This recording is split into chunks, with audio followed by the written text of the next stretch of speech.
Hi guys! So, I know I got a lot of explaining to do, but I'm about to do it.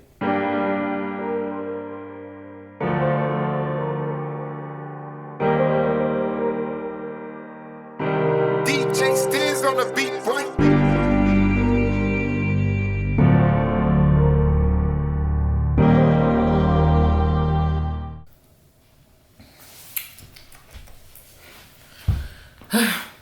So, I know the last video, I believe I said, oh, I was feeling discouraged, but I have to think this and I have to think that.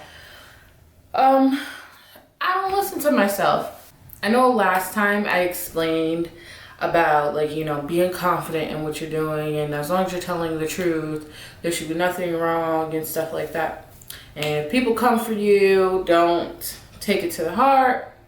But I just felt like as I'm preparing for these videos and I'm saying like, oh, I'm going to tell my truth, I'm going to tell my truth, I felt like it was like I kept on hitting a wall. Like I kept on feeling discouraged. I kept on feeling like, is this what you want to do? Is it like, do you want to tell this story or do you want to tell that story? How do you tell this story without making yourself look funny? Or how do you tell this story without making the other person that's on the outside of your circle, making them feel like you're attacking them? And I felt like when I was leading to points, it was like people are gonna say I'm bashing someone, and that's not my intention.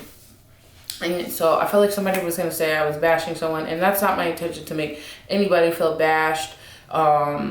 I do just want to tell my story, but I figured like, at the end of the day, like my stepkids are going to probably see these videos one day, and I just don't want to come off as wrong. And, I could tell the truth in my own ways, but I felt like, I wrote a book and used the book as the outline because you would put that book out. I felt so comfortable about me putting a book out and just like making it like a handy dandy notebook. Y'all, I'm hungry, so I got my little drink. You see my cup? I'm fine.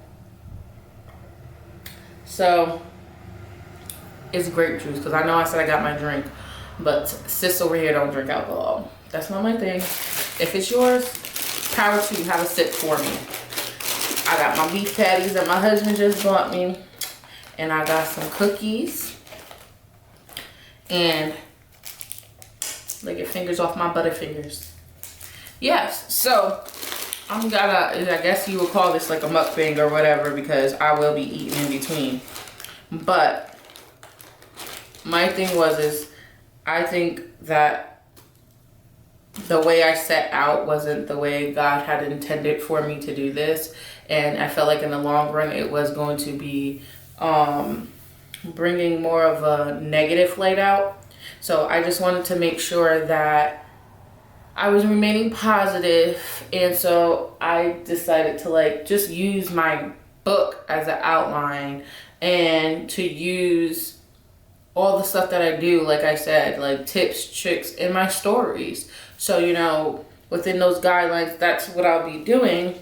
I did put up my website, which was something that I had been working on, and it's still in the works, but you guys can go and check it out at youngandstepmomreality.com. There are some other things that I plan on doing, and I feel like people kind of think like, oh, you're small, you're just starting off, you got to get more videos, you got to get all this. But I'm working on stuff because you are as big as you feel you are, and you can't let nobody take that from you, right? So I have other things that I'm working on, and I have a lot of confidence in myself to an extent because everybody gets discouraged. You're your own worst critic. So my overall goal is to allow stepmoms, I don't know if you guys think about this, but stepmoms are some of the most poorly treated people. Stepdads can come and take over a whole family. And not even just, I don't even want to say the words take over. A stepdad can come and step up to the plate or be a very good addition and nobody questions him. You know, occasionally you get once in a blue moon that there's a man who's not happy, or a bitter man, whatever you want to call it. A bitter man, just like you say, a bitter baby mama, a bitter baby father. Occasionally you get those. But 9 times out of 10, another man can take a father position to a child and no one ever says anything about it. My husband, he adopted his oldest, he adopted her, and that was his ex-wife's child. You know, like, nobody questioned or nobody slandered him or nobody tried to call him names for taking responsibility for her and trying to be a father figure for her. Nobody did that. And I just feel like I came along and it was like, I grew up in a blended family, so I wasn't really expecting, I don't know how people do mukbangs. Like, I feel like I did a mukbang with my kids on our other channel, and I feel like I was eating and talking, but I kind of feel awkward by myself while I'm eating. Like, I feel awkward eating and talking by myself, but I feel like it's because you're told not to talk with food in your mouth. So now I'm by myself. I don't got the kids with me. I can't breathe and chew my food, and somebody else is talking while I'm chewing my food. Now it's like spotlight's on me. How am I supposed to eat and talk? But I'm gonna make it work because I'm hungry. But anywho, so I feel like stepmoms, like, to me, I grew up, I had a couple of different stepmoms, you know? And so, like, I just felt like the respect was different. One of my stepmoms, I was around her from 11 till I was 17. She bought me clothes, she provided for me. You know, there was other things that was going on, but we didn't talk about those things. But overall, she stepped up and filled a position that she had to fill for the moment. And, you know, I'm extremely grateful for that because, you know, at the time my mother could not fulfill those things. And, you know, sometimes people can't be there the way they want to be there or whatever. But I had a stepmom, and I never was like the type of kid to be like, you're not my mother, and just a disrespect. And I never, like, my mother never disrespected her, as in, you know, that's my child, you don't have to listen to her, because, you know, things, I just feel like I was raised differently, or, you know, I just feel like because I had such a blended family growing up, I always was in a blended family, I never really questioned those things. So I'm like thinking like, okay, as long as I treat your kids good, we should be cool, right? Right? Without getting like too much on the negative side about it, I just feel like I wasn't treated that way. And I feel like, I do know it's because I grew up in a family that was always blended, that I was very naive to like the drama that actually goes on behind stuff. And it takes a mental toll. And even with our kids living with us, it's like, it's still a mental toll because you still have personalities you have to deal with. You still have things, all these kids have different personalities. They all feel some type of different way about you. They each have their own emotions and their own feelings about how they're going to react to you and how much they want to love you and how much they want to like you. And if it's not start off on a solid foundation, then it's hard, and it's harder for a kid to develop something when they're being told they don't have to respect you and stuff like that. So I just feel like it's like bringing it back to why I haven't posted. It's like the discouragement comes from going back and talking about things or trying to remember things that had happened that you have grown from. And when you've grown from something, to bring up memories and stuff and things that kind of weren't going on well with a relationship, it kind of like puts a damper on how you feel about things. And you're like so excited because you've moved past those points, and you can kind of appreciate that, the fact that you moved past those points. But it's like you still like that memory and bringing it back up. And that's why I said I started to feel discouraged to do videos, because I feel like I was bringing up too many negative things. Now, don't get me wrong, there's slight stories that I use in my book where they could be little triggers, but they're not like the base of forming a whole vlog on a specific topic. And so that's why I was like, I'm just going to use the book as an outline, because I didn't feel negative writing the book. I literally felt excited. Like, okay, this happened, and this happened, and these are the things I learned. And so I feel like telling your story, because, you know, there's a lot, I'm in stepmom groups, and when you get accepted to a group, you're told, like, you know, not to discuss stuff just out of respect for people's groups. Just out of respect for people's stories, you're asked not to discuss stuff. But I can say there's a lot of stepmoms who go through what I go through, and there's a lot of stepmoms who deal with some outrageous stuff. And it hurts me to, like, see these things, because you have stepdads who step in a family and they don't go through half as much as we go through. So comment down below if you know what the stigma is about another woman helping take care of a kid and being slandered or being downplayed like she's not an important role. But when a man goes into a family and he is fathering children that he did not birth or create, I should say, why is he uplifted as a man? Like, as a woman, it's hard enough. You already take on a lot of roles. So why is a man, I mean, don't get me wrong, life is hard for men too. But why is it hard? Why are men more glorified for being a step parent than women are? And so comment down below and let me know if you know the answer to that, because I'm just wondering. Because I am young when I handle situations, because I've never had kids, it's like I think, and I'm just like, you try to put yourself in a predicament, like if you gave life to this child, how would you feel? At least that's how I think. Some people will say, oh, well, that's not my kid, so if they start acting like that, I don't gotta do nothing. But to me, it's like, I'm helping raise you. So my stepkids, they have the utmost respect for me, and their father never let it be less than that. And when people try, because kids try you, it's nipped in the butt. So there's so much going on in their current life. So that adds to,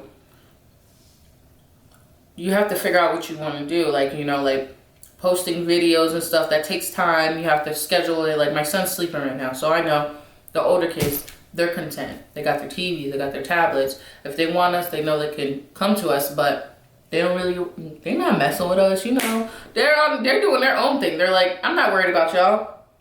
So this is my time to do the video. Once 9:30 hits, the house is pretty much shut down. My son's sleep by 9:30. So it's like my older kids, they're in their rooms. They know after 9:30, you're in your rooms. So those are the times I can make the videos. But if I'm exhausted from dealing with my younger son or running around with my older kids, then where do I have time to make videos? How do y'all do it? Like, how do y'all have like 5 kids and you guys can make videos? Like, I don't get it. But I am learning, and I'm trying to work on that. And I'm learning how to structure things, you know. Like I said, I'm 28. My husband is 40, about to be 41. Like, things get hectic. The houses can get chaotic. Once you have past 2 kids, it's a wrap, y'all. Once you have past 2 kids, it's a wrap. So between doing that, I am going to acting school now. Well, commercial acting, but you know, that's the beginning stages. I am in school for that. So like, I have that going on during the week, and it's like, hold up, girl, you gotta pause and figure out what you're doing. You're doing too much stuff on top of taking care of a family. And so I'm here, and I know this video is all over the place, but it's gonna be like that for this video because I didn't write no notes. I did my hair yesterday, and I have to wear some makeup. And do you guys like my lashes? See, all over the place. But I threw my face together, and I put and my wig. I was about to say I put my wig on. I threw my face together, I did my hair, and I was like, let me just make the video. So I didn't prepare for this video. I prepared as in the setup, but I didn't prepare as in, what am I going to say? What am I going to do? So I might be all over the place, but I think you guys will get the gist of the fact that feeling discouraged and trying to get over that and so I think you guys can get the gist of what I'm talking about, like feeling discouraged and trying to make sure that I'm not losing myself within trying to tell my story and taking steps back, and then trying to plan around being a stepmom, a mom, like family time. My 13-year-old, she's graduating middle school and she's about to start high school, and it's hurting my heart because she's getting older. My 10-year-old, she's leaving elementary school and she's transitioning to middle school. She starts a new school. And so just with the pandemic and being home with everybody and helping with homework and stuff, I really felt like it was just hard to do things and to keep up with things. And they're still learning life, and they're readjusting. They have stages that they're going through in their life. And so dealing with the emotions on top of that, of their transitionings and people they have to see and things they have to do, it's like, that's just another thing that adds on to what I am supposed to do as a woman who agreed and who married into and who wants to help take care of other kids. It's just, they come first, and that's something people don't realize. Like, when you're trying to create a brand or you're trying to create a business, your kids come first. And I would sacrifice any day. My husband always says it, like, I will sacrifice any day my outdoings and my hobbies. I will sacrifice those all for my kids. And I feel the same way. Like, I will sacrifice everything. And I don't care that people will say, oh, you didn't give them light. I don't care. Like, they're my kids, just didn't come out of me. Sorry. When you adopt a kid and they get older and they start acting weird or their emotions are all flip-floppy, you're not going to be like, you're not my kid, or that's not my kid. You're taking on that. And I just personally feel like, I see, everybody has their own opinion. I don't knock stepmoms who don't want to deal with their stepkids. But to me, I feel like when you marry into a family, you're taking on what comes with that family. And what comes out the family is the emotions, the anger, the upsets, the ups and downs. And that's just that. So the emotions, like I said, discouragement, the emotions, and being a parent, and like all those things come into when you're trying to build a brand. You have to figure out what you want to do. And comment down below, if you know YouTubers who even talk about how hard it is to vlog with the baby, let alone vlog with kids who rely on you about 90% of the day. Just that, and just trying to save my feelings, I would say. That's all I can really say. So